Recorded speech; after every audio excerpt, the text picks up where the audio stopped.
AP PCC chief Sharmila మరోసారి కీలక వ్యాఖ్యలు చేశారు. సీఎం జగన్ వైసీపీ నేతలే టార్గెట్గా తీవ్ర విమర్శలు చేస్తున్నారు. తాజాగా మరోసారి జగన్పై మండిపడ్డారు. మాజీ మంత్రి వివేకాను అవినాష్తో చంపించింది జగనే అని ఆరోపించారు. హంతకులకు ఓటేసి రాష్ట్రాన్ని నాశనం చేస్తారంటూ ఓటర్లను ప్రశ్నించారు.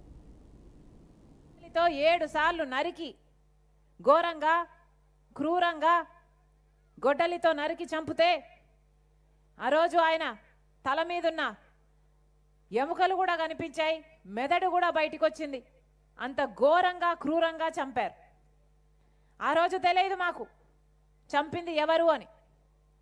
కానీ ఈరోజు 5 సంవత్సరాల తర్వాత సిబిఐ ఎంక్వైరీలో స్పష్టంగా తేలిన విషయం, సాక్ష్యాలు ఆధారాలు అన్నీ చూపుతూ సిట్టింగ్ ఎంపీగా ఉన్న అవినాష్ రెడ్డి గారి హస్తం ఉందని, చంపించిన వారిలో ఈయన ఉన్నాడు అని సిబిఐ స్పష్టంగా చెప్తుంది.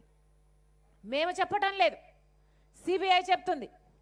గూగుల్ టేక్అవుట్ మ్యాప్స్లో చంపిన వాళ్ళు అవినాష్ రెడ్డి గారు అంతకు ముందు రోజు ఒకే లొకేషన్లో ఉన్నారు, అంతకు ముందు రోజు కలుసుకున్నారు, ఆ రోజు కలుసుకున్నారు అని సిబిఐ చెప్తుంది, సాక్ష్యాలు చూపిస్తుంది.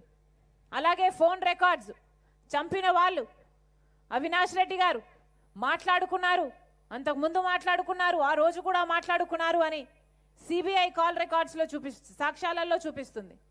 అలాగే 40 కోట్ల కోసం డీలు మాట్లాడుకున్నారు, అందులో అడ్వాన్స్ కూడా ఇచ్చారు, అడ్వాన్స్ కూడా ముట్ట చెప్పారు అని అవినాష్ రెడ్డి గారి తిక్కు అన్ని వేలులు చూపిస్తున్నాయి. ఇన్ని సాక్ష్యాలు ఇన్ని ఆధారాలు ఉన్నా కూడా ఈ రోజు వరకు కూడా వివేకానంద రెడ్డి గారు చంపించిన వారికి ఈ రోజు వరకు కూడా శిక్ష పడలేదు. చంపిన వారికైనా చంపించిన వారికైనా ఎందుకు అని అడుగుతున్నాం. ఎందుకంటే చనిపోయింది, చంపబడింది సాక్షాత్ రాజశేఖర రెడ్డి గారు 2 సార్లు ముఖ్యమంత్రిగా ఉన్న వ్యక్తి తమ్ముడు అయినప్పటికీ రాజశేఖర రెడ్డి గారి కొడుకే ముఖ్యమంత్రి స్థానంలో ఉండి తన అధికారాన్ని అడ్డు వేసి హత్య చేయించిన అవినాష్ రెడ్డి గారిని కాపాడుతున్నాడు. కాబట్టే ఈ రోజు వరకు కూడా కేసు ముందుకు వెళ్ళలేదు, శిక్ష పడలేదు. ఇది న్యాయమో అన్యాయమో మీ అందరూ ఆలోచించాల్సిన అవసరం వచ్చింది.